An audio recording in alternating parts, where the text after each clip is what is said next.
Assalamualaikum warahmatullahi wabarakatuh. Bismillahirrahmanirrahim.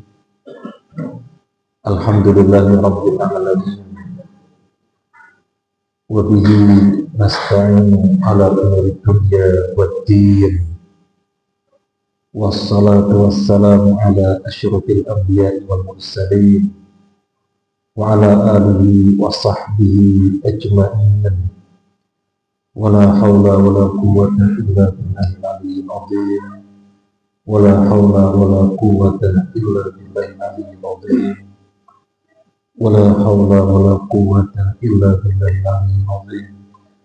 Tidak ada daya dan kekuatan kecuali dari Allah Al-Ali, Zat yang maha tinggi, Al-Azim, Zat yang maha agung. Allahumma inna nas'aluka al-huda wat-tuqa wal-afafa wal-ghina. Amin ya rabbal alamin.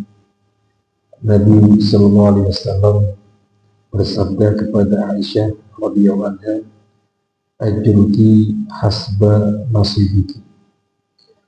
Pahala yang kamu dapatkan sesuai dengan tingkat kepayahan Anda. Jadi semakin orang lebih effort, lebih berusaha di dalam suatu amalan, maka pahalanya lebih banyak. Jadi yang dilihat itu perjuangannya, tingkat effortnya.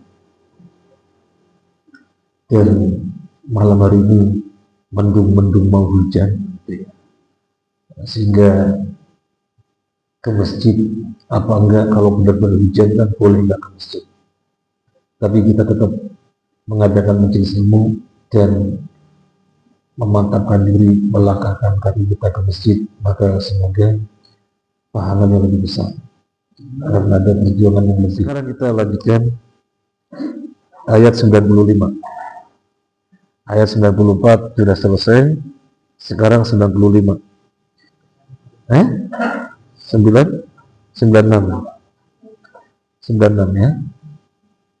Ayat 96.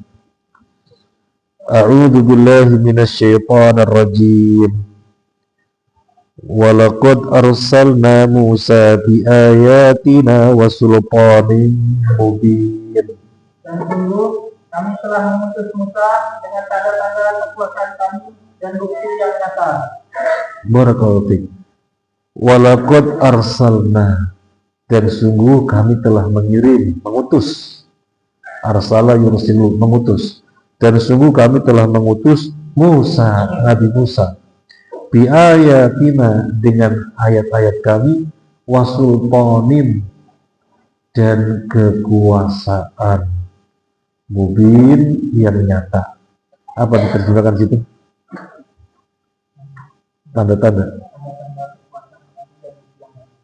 Tanda-tanda kekuasaan kami dan bukti yang nyata. Kita bacakan dari As-Sa'di.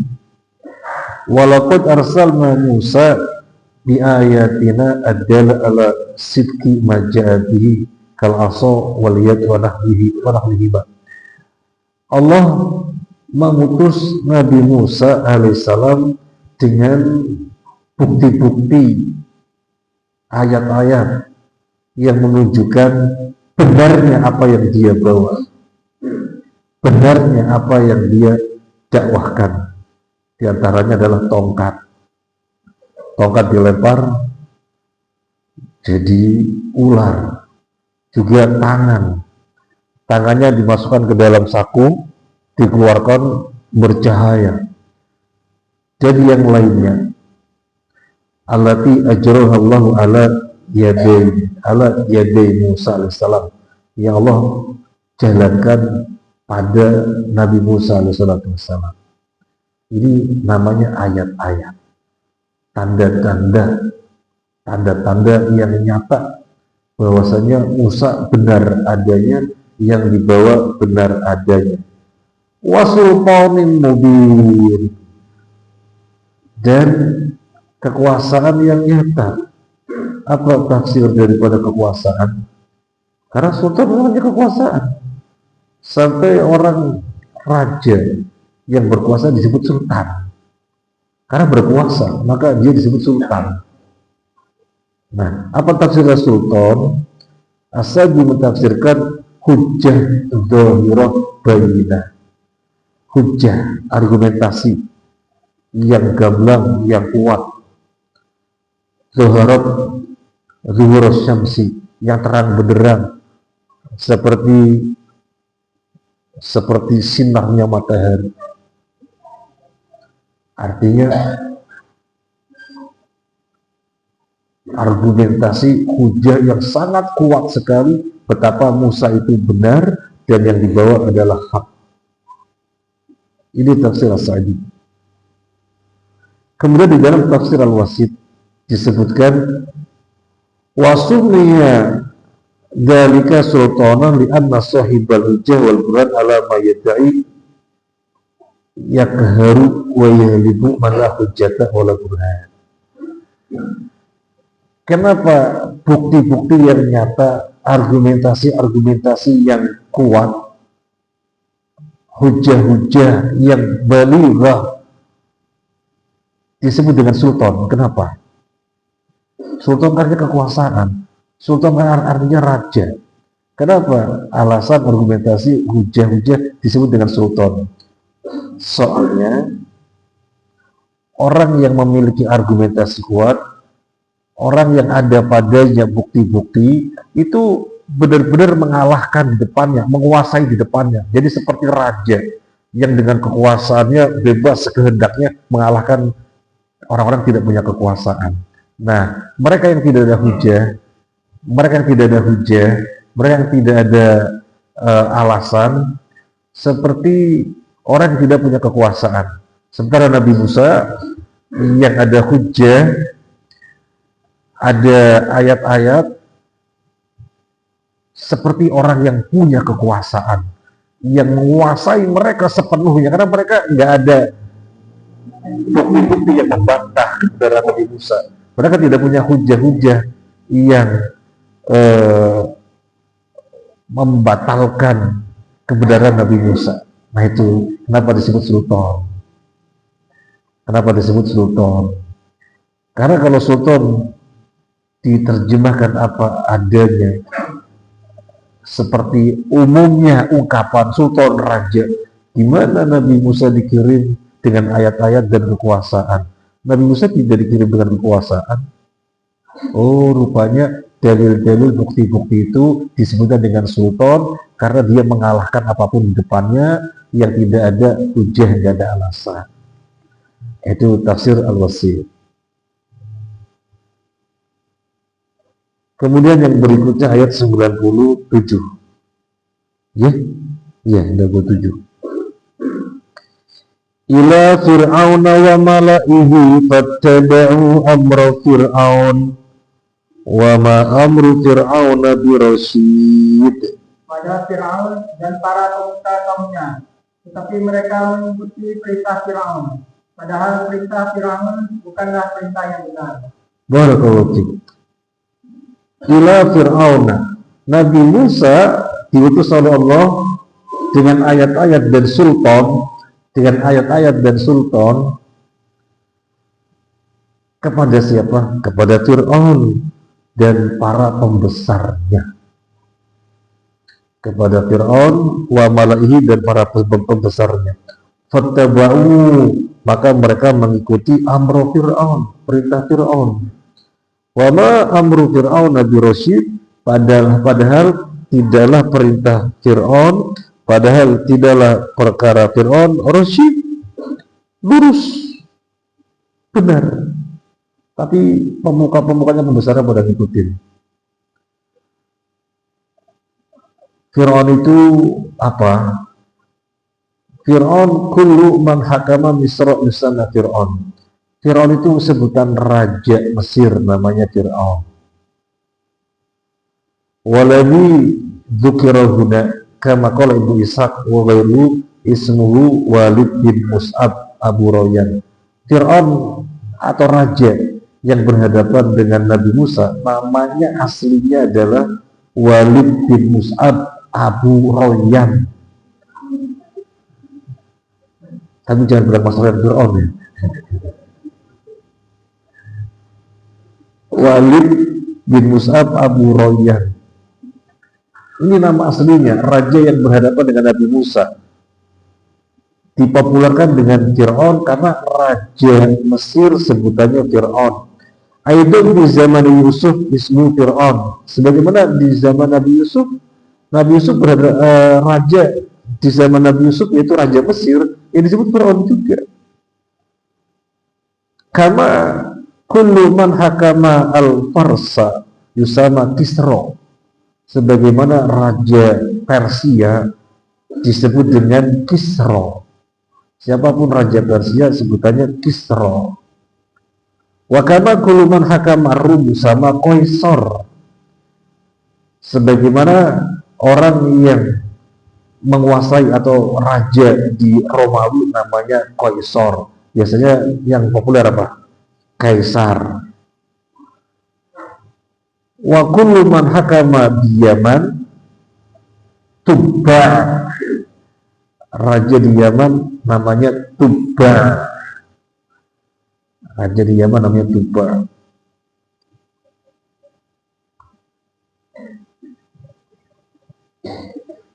Nah, ini Fir'aun sebutan untuk raja Mesir.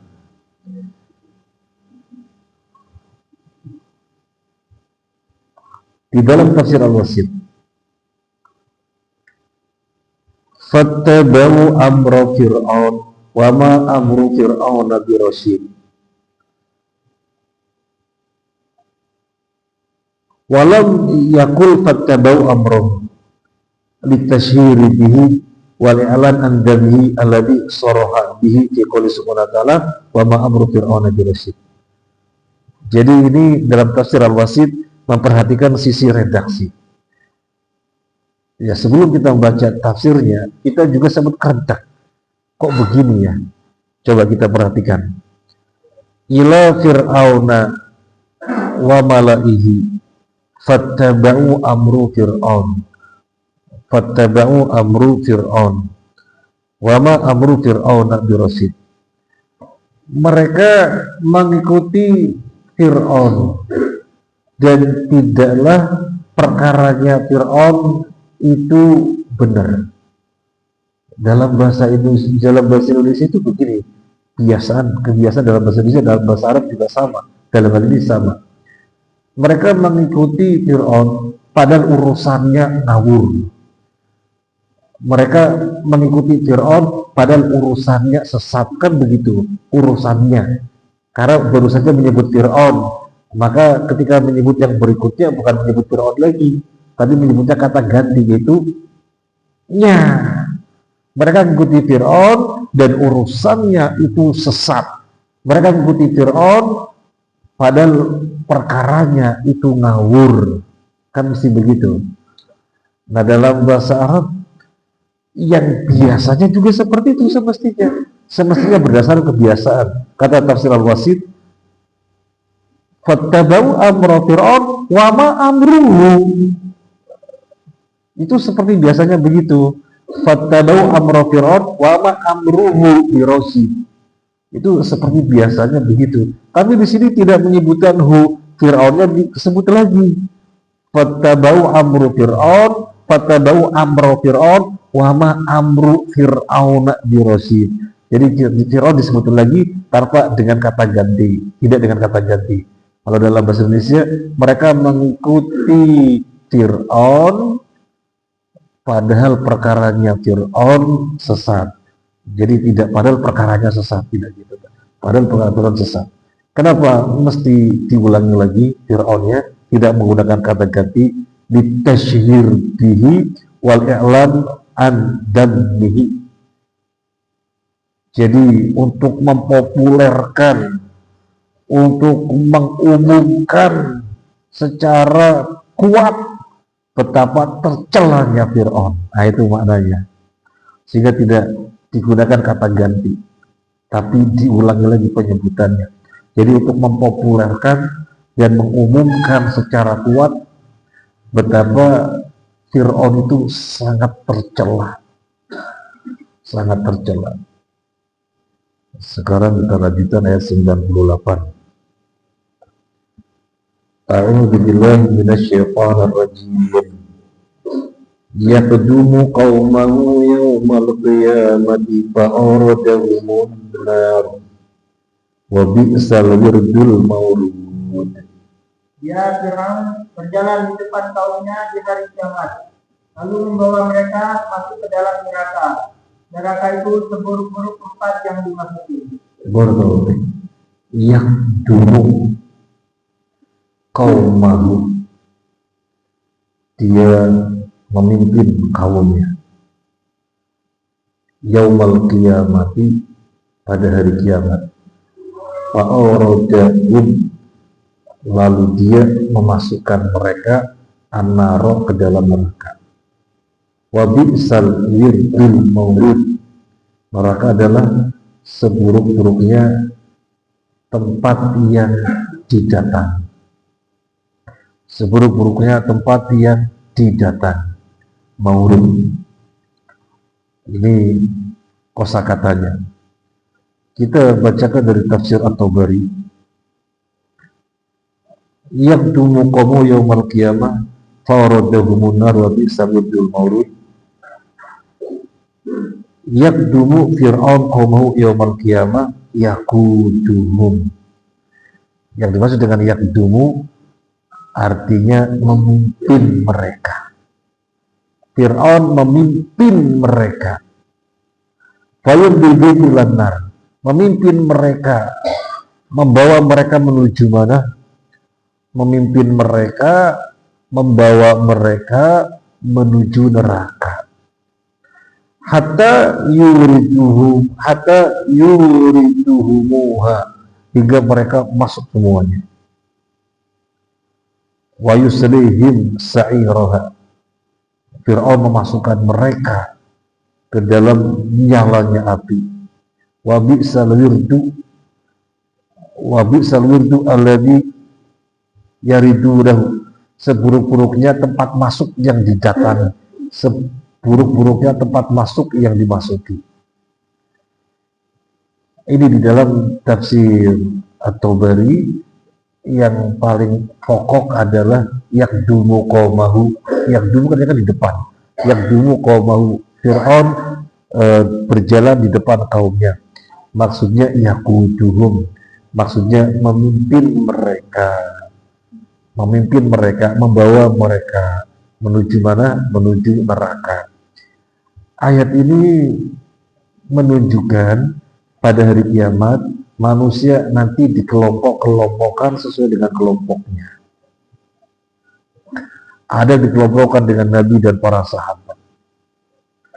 Ada dikelompokkan dengan Fir'aun, dikelompokkan dengan Qarun, dan dikelompokkan dengan yang lain-lainnya. Jadi dikelompok-kelompokkan. Dikelompokkannya kapan? Dikelompokkannya setelah timbangan. Setelah manusia ditimbang amalannya, ditimbang orangnya, ditimbang buku catatannya. Jadi yang ditimbang 3 macam. Orangnya ditimbang, buku catatannya ditimbang, dan amalannya ditimbang. Setelah ditimbang, manusia dikelompokkan sesuai dengan kelompok-kelompoknya masing-masing. Dikelompokkan. Semoga kita semua dikelompokkan dengan Nabi SAW dan para sahabat. Lo kan amalan kita gak menyamai sahabat. Kabar gembira, Nabi bersabda, almar'u ma'aman ahad. Orang itu akan bersama dengan orang yang dicintainya. Suatu ketika datang orang Badui. Di hadapan Nabi, dia mengatakan, ya Rasulullah, ada seseorang mencintai kaum, tapi orang ini amalannya sangat jauh dari kaum tersebut. Maka Nabi menjawab, almar'u ma'aman ahad. Orang itu akan bersama dengan orang yang dicintainya. Yang dimaksud orang Badui adalah dia sendiri, orang Badui sangat mencintai para sahabat yang setiap saat di sekitar Nabi, bermajelis dengan Nabi, mengambil hadis dari Nabi, mengambil ilmu dari Nabi. Ini seorang Badui ini sangat mencintai para sahabat ini yang setiap saat bermajelis dengan Nabi, karena dia posisinya jauh dari kota. Nabi di kota, orang Badui di pedalaman. Yang dilihat setiap hari kuda, onta, kambing, gunung, pasir. Sehingga orangnya kalau ngomong ya teriak-teriak karena terbiasa di tempat seperti itu. Maka mereka tidak berkembang peradabannya. Ya gitu-gitu aja yang dijumpai. Beda dengan yang di kota. Nabi dan para sahabat muamalahnya lebih luas dan lebih variasi muamalahnya, maka peradaban berkembang, meningkat. Nah, orang Badui ini ungkapannya tadi menyatakan dirinya sangat mencintai para sahabat yang setiap saat bersama Nabi bermajelis, ngambil hadis, dengaran hadis. Saya nggak bisa seperti itu, tapi saya sangat mencintai mereka. Nabi menjawab, almar'u ma'aman ahad. Orang itu akan bersama dengan orang dicintainya. Anas bin Malik lagi ada di situ. Mendengar fenomena yang demikian dan Nabi dan mengatakan almar'u ma'aman ahad, orang itu akan dikumpulkan bersama orang dicintai. Anas langsung berdoa, ya Allah, aku cinta Abu Bakar. Ya Allah, aku cinta Umar. Kumpulkanlah aku bersama keduanya. Padahal sama-sama sahabat. Tapi Anas sangat merasakan kewaliannya Abu Bakar. Anas sangat merasakan kewaliannya Umar. Ketika Nabi bersabda orang akan dikumpulkan bersama dengan orang dicintainya, Anas berdoa demikian. Ya Allah, aku sangat mencintai Abu Bakar. Aku sangat mencintai Umar. Kumpulkanlah aku bersama keduanya. Dan para sahabat ketika punya anak, banyak di antara mereka menamai dengan Abu Bakar. Banyak mereka menamai dengan Umar. Banyak. Namanya siapa? Abu Bakar, namanya Umar. Padahal sama-sama sahabat. Nah, makanya para ulama, para masyayikh mengatakan hukumnya haram kalau ada orang pakai jaket, pakai kaos, pakai baju, kemudian tulis di punggungnya nama-nama orang kafir, hukumnya haram. Karena itu bagian dari wala, dari loyalitas. Kalau terkesan dengan skillnya, ya sudah terkesan dengan skillnya saja. Mungkin pintar ngocek-ngocek bola gitu sampai gol gitu ya. Pintar apa lagi? Ya, yang lain-lainnya, skillnya apa? Ya silakan terkesan dengan skillnya. Tapi kalau dengan sampai menulis namanya di punggungnya, di jaketnya, di kaosnya, di bajunya, itu kategori wala, kata para masyayikh, hukumnya haram. Makanya di Thaibah sini, di Pesma, kita haramkan ada kaos-kaos olahraga yang tulisannya nama-nama orang kafir. Nggak boleh. Tapi kalau misalnya nama-nama orang muslim, nggak apa-apa ya. Tertulis di belakangnya Sunar gitu, nggak apa-apa gitu ya. Widaryoto, nggak apa-apa. Atau siapa misalnya Frank Ribery, nggak apa-apa itu muslim. Zinedine Zidane, nggak apa-apa. Siapa lagi? Muhammad Salah. Siapa lagi? Karim Benzema. Nah, kan begitu. Nah, kalau itu nggak apa-apa. Karena muslim. Ya. Tapi kalau orang kafir nggak boleh. Itu bagian dari wala.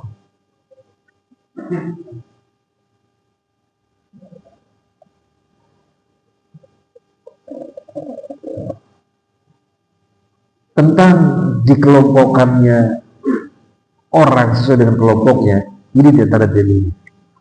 Fir'aun menggiring, memimpin para pengikutnya. Jadi memang nanti di akhirat dikelompok-kelompokkan. Ada tahapan di kelompok-kelompokkan manusia sesuai dengan mereknya. Kalau tahapan yang pertama kan dikumpulkan di mahsyar, dari tempat dari kuburan dibangkitkan, dikumpulkan ke mahsyar satu tempat.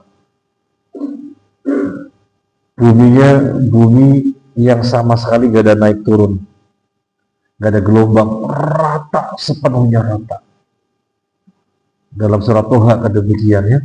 Jadi buminya itu bunyi hamparan yang sangat luas, nggak ada naik turunnya, nggak ada gelombangnya, rata, benar-benar rata. Itu bumi tempat manusia seluruhnya kumpul. Berdirinya lama sekali. Sehari di sana hitungannya itu 50.000 tahun. Berdiri yang berkepanjangan menjadikan mereka kepayahan luar biasa, kehausan luar biasa, dan matahari didekatkan di atas mereka 1 mil. Maka ada tenggelam dan keringatnya macam-macam, ada yang sepinggang, selutut, sepundak, dan yang tenggelam. Sangat kehausan luar biasa, maka butuh minum. Nah, ketika itu telaga-telaga untuk para nabi diperlihatkan. Umat Nabi SAW diperlihatkan telaga nabinya. Namanya telaga apa? Kautsar. Maka umat Nabi pada mendatangi telaga Kautsar. Kalau sudah minum dari sana, gak pernah haus selama-lamanya. Maka disebutkan oleh ulama, minum air dari telaga Kautsar itu keamanan pertama di mahsyar. Karena kalau sudah minum, tidak pernah haus selama-lamanya. Semoga kita minum dari telaga Kautsar. Amin. Tapi masalahnya, gak semua umat Nabi bisa minum dari telaga Kautsar. Ada gak bisa minum, gak bisa mendatangi, bukan gak bisa minum, gak bisa mendatangi. Gak bisa mendatangi telaga Kautsar. Sehingga Nabi SAW merisau, Rabbi ashabi, ya Allah, mereka adalah umatku, mereka orang-orangku. Kenapa gak bisa mendatangi telaga Kautsar yang kau khususkan untukku? Nabi dijawab, innaka la tadri ma ahdatsu ba'daka. Kamu tidak tahu apa yang mereka perbuat sepeninggalmu. Mereka mengubah-ubah ajaran, nambah-nambahin, kurang-kurangin. Yang Nabi sebutkan dengan istilah bid'ah. Jadi orang berbuat bid'ah, mengadakan bid'ah, itu terancam gak bisa mendatangi telaga Kautsar. Bahaya sekali. Makanya bapak-bapak, ibu-ibu, kalau misalnya ada yang nanya, kenapa gak ikut acara ini, ini? Jawabannya yang bagus begini, saya lagi mendatangi telaga Kautsar. Belum maksudnya gimana? Orang yang nambah-nambahin kurang-kurangin itu terancam. Gak bisa mendatangi telaga Kautsar. Maka ketika sudah minum dari telaga Kautsar, memang sudah tidak haus selama-lamanya. Tapi apa berarti sudah selesai masalahnya? Enggak. Karena tahapannya masih berdiri yang berkepanjangan. Mereka butuh disegerakan hisab. Maka mereka butuh syafaat. Berbondong-bondong mereka kepada Nabi Adam. Nabi Adam bilang gak bisa. Berbondong-bondong mereka kepada Nabi Nuh. Nabi Nuh gak bisa bilangnya. Berbondong-bondong mereka datang kepada Nabi Ibrahim. Nabi Ibrahim gak bisa. Benar Musa kepada Nabi Isa. Semua bilang gak bisa. Kemudian Nabi Isa mengatakan, datanglah kalian kepada Nabi Muhammad. Jadi mereka seluruh manusia, ya, bukan umat Nabi Muhammad dong, seluruh manusia datang kepada Nabi Muhammad meminta syafaat. Nabi menjawab, analah, aku diizinkan untuk itu. Nabi kemudian sujud. Nabi memuji-muji Allah dengan lafaz-lafaz pujian yang diajari ketika itu. Kemudian setelah itu Nabi diseru, irfa' ra'sak, angkat kepalamu, was'al tu'to, mintalah karena kamu akan dikasih, wasfa' tusyafa', dan berilah syafaat karena kamu sudah diizinkan. Maka Nabi kemudian memberikan syafaat kepada orang-orang yang Allah ridhoi. Untuk apa? Diberi syafaat untuk apa? Disegerakan hisabnya. Soalnya berdirinya berkepanjangan, ini kepayahan. Maka mendapatkan syafaat, hisabnya disegerakan. Tidak terus di dalam berdiri yang berkepanjangan. Nah, setelah itu apa? Ya, hisabnya disegerakan.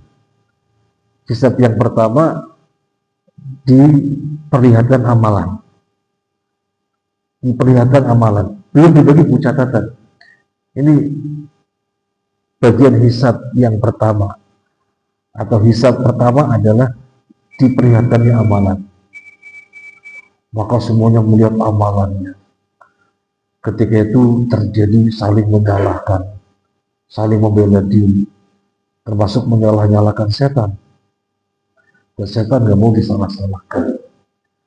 Wa qala syaitanu lamma qudiyal amru innallaha wa'adakum wa'dal haqqi wa wa'adtukum fa akhlaftukum ma kana li 'alaikum min sultanin illa an da'awtukum fastajabtum li fala talumuni wa lum anfusakum ma ana bimusrihikum wa antum bimusrikhi inni kafartu bima asyraktumuni min qabl inna dhalimina lahum 'adzabun alim.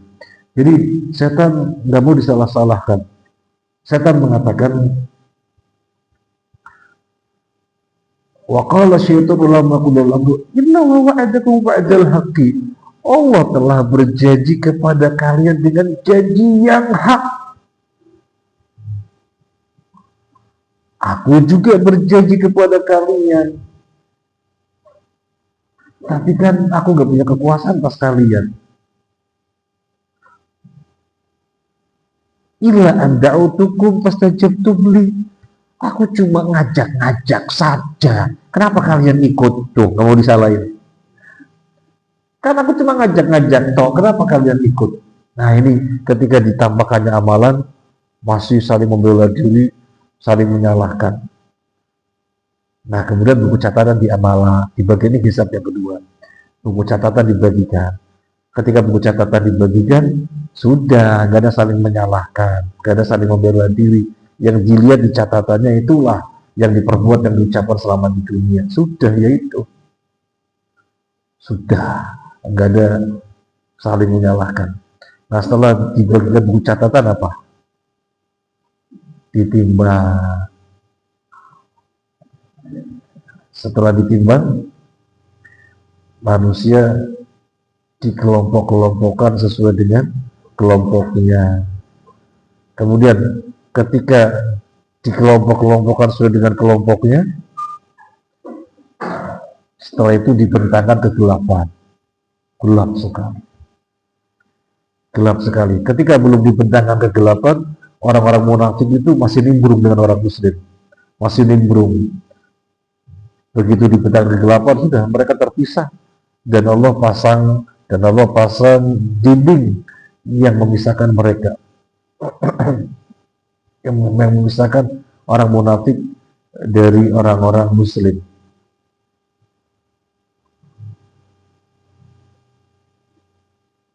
Sudah terpisah. Kemudian orang kafir nggak bisa melihat apa-apa dan mereka langsung jalannya ke neraka. Orang-orang muslim meskipun gelap sekali, mereka berjalan dengan diterangi cahaya keislamannya.